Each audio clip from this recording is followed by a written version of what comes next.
Hi, I'm Peter Rose, founder of Longwood Currency Trading, and this is Forex Lessons from Metrics. You know, if you've listened to my channel, you know that I'm very strong on metrics, particularly as you're beginning your trading and you're still an all-in, all-out trader. That's where you make your metrics. That's where you determine your trading skill that's represented mathematically in win-to-loss ratio, average win value, all those, the 4 key metrics that I talk about. And that you can review those metrics on a running basis, but particularly at the end of the year, you can look back over that year. You know, when you're in the heat of battle, let's say, in the trenches, trading back and forth and going crazy with your positions and all that other sort of stuff, it's sometimes difficult to take a step back. You don't want to really evaluate your skill on 3 months of trading or on 2 weeks of trading or 40 trades or something like that.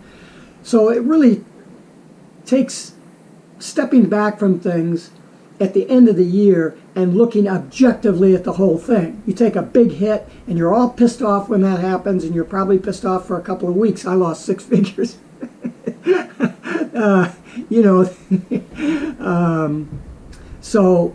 At one point, so you know that can affect you for months.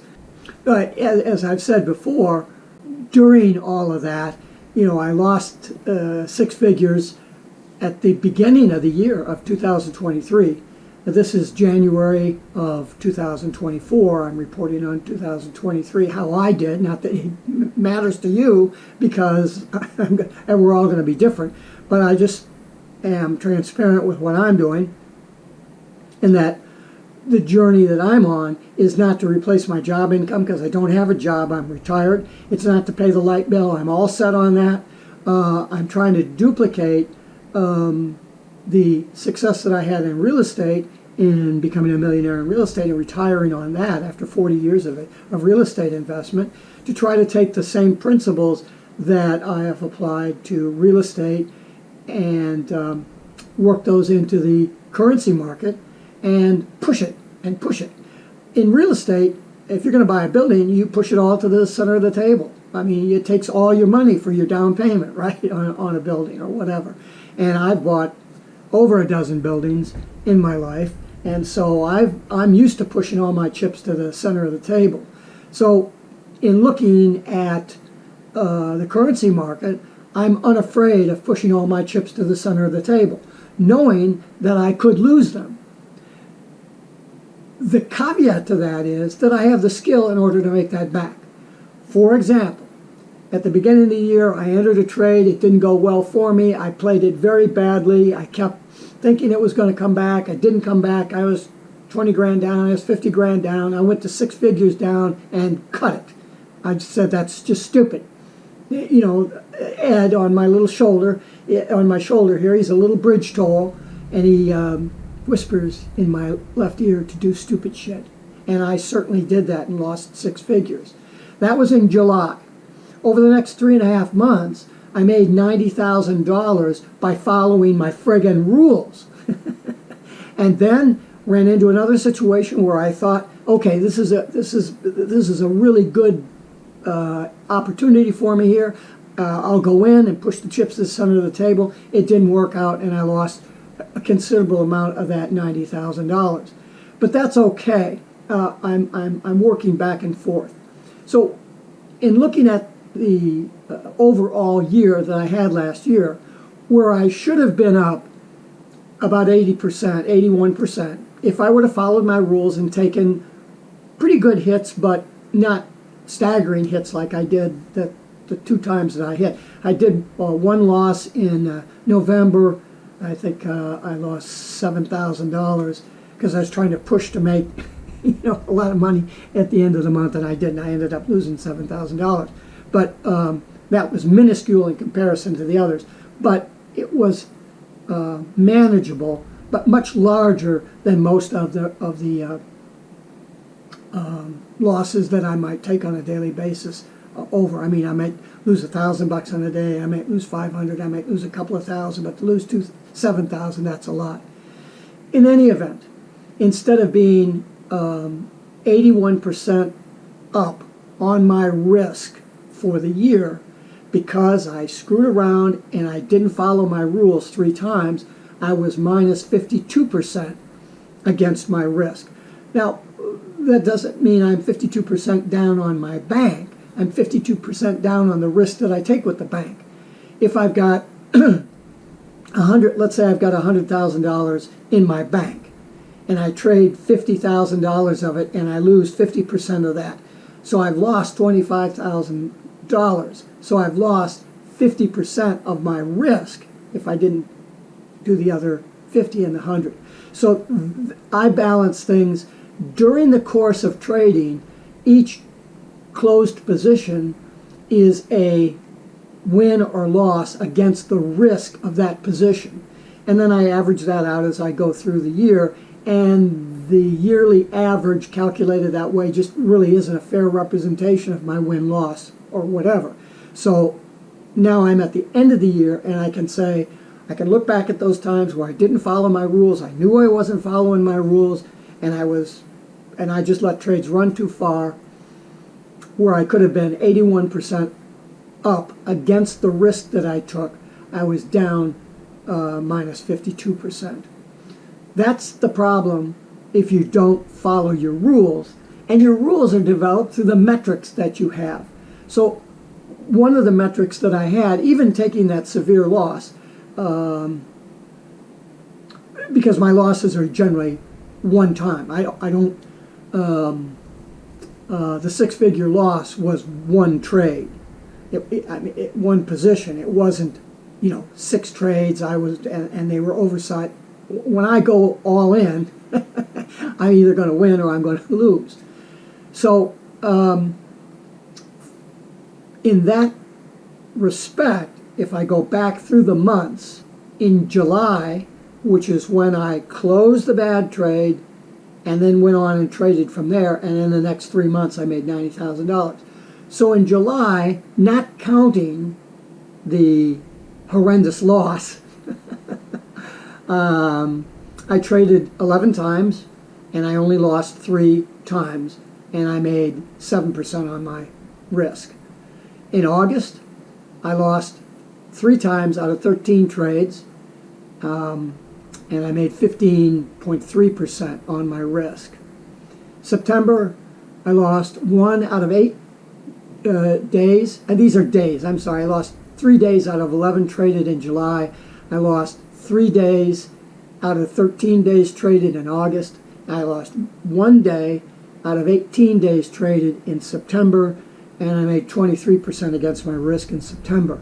October, I had 1 losing day out of the 12 days that I traded, and that was a 19% gain. November, I had made all that money, and then I lost a tremendous amount of it, but I only had 2 losing days out of the 8, but I lost an enormous amount of my risk. I lost, at that point, it was 80% of my risk that I put on at that point. Had I not factored in that trade, just take that out, I would have made 5% against my risk. And then in December, I had 6 losing days out of the 18 that I traded, so I had about 30% losing days only.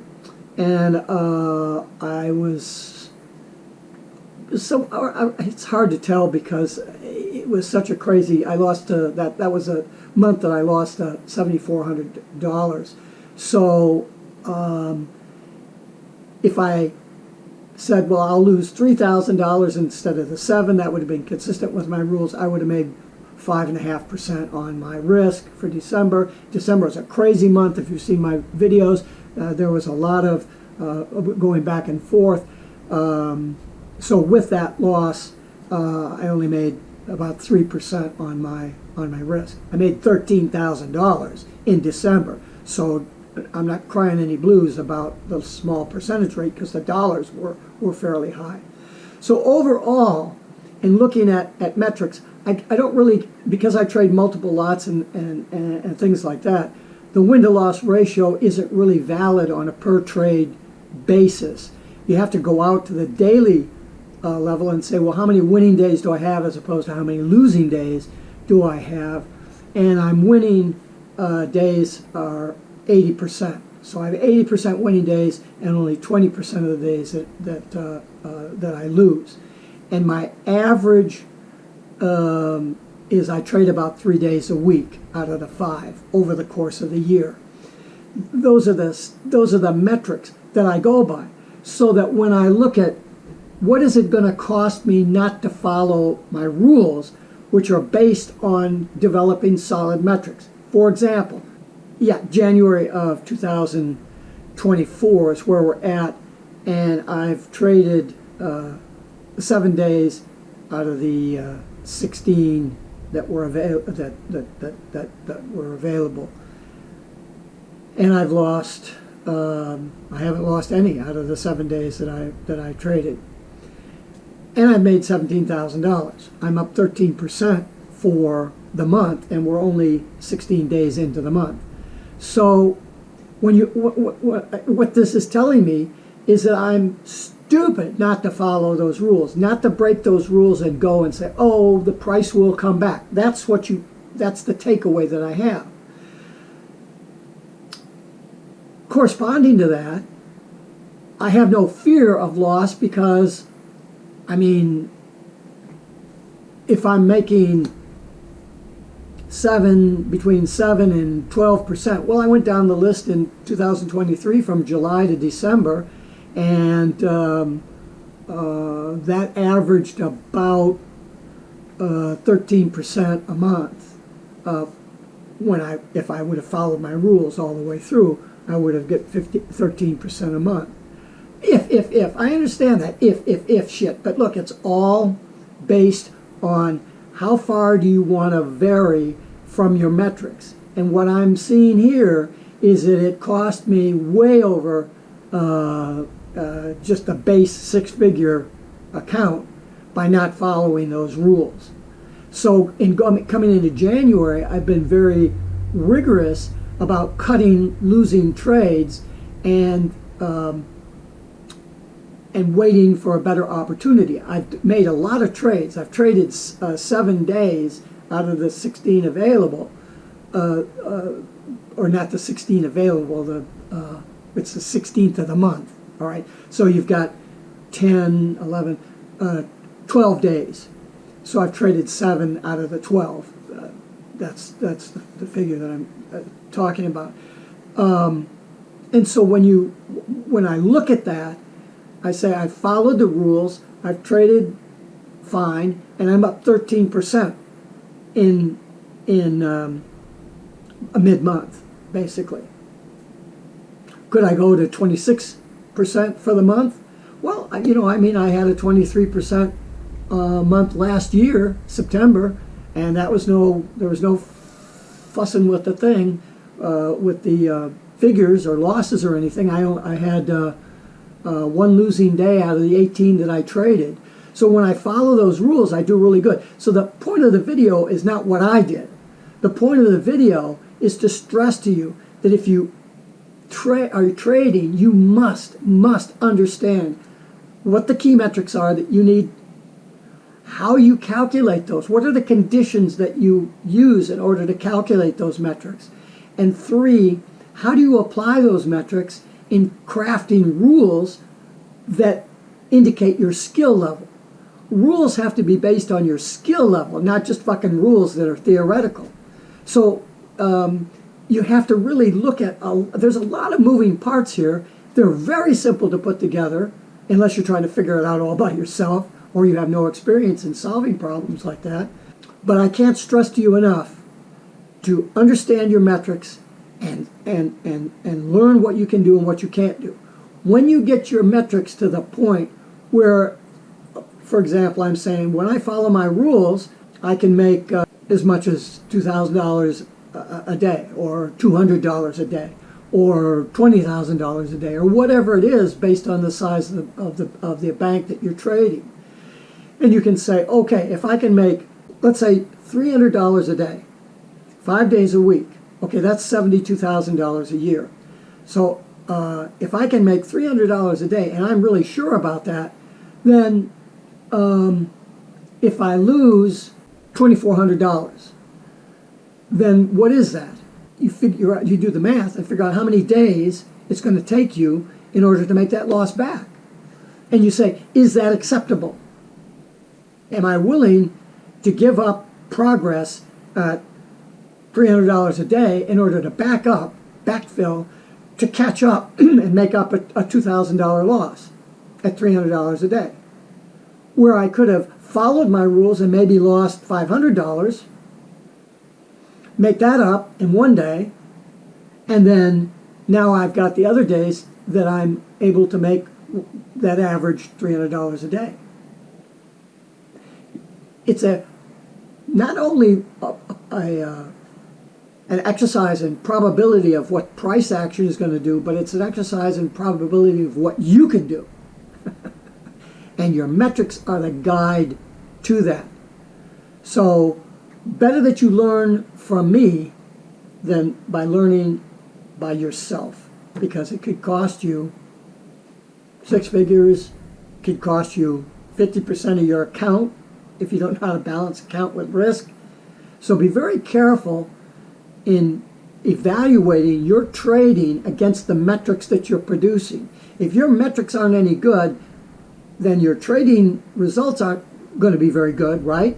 And so if you know how to look at the metrics, how to take the metric and expand that into an equation, you can say, oh, the reason this metric is not working is because either this is wrong or this is wrong. And you can then fix that. Peter Rose, Longwood Currency Trading. Have a great day and have a great trading day.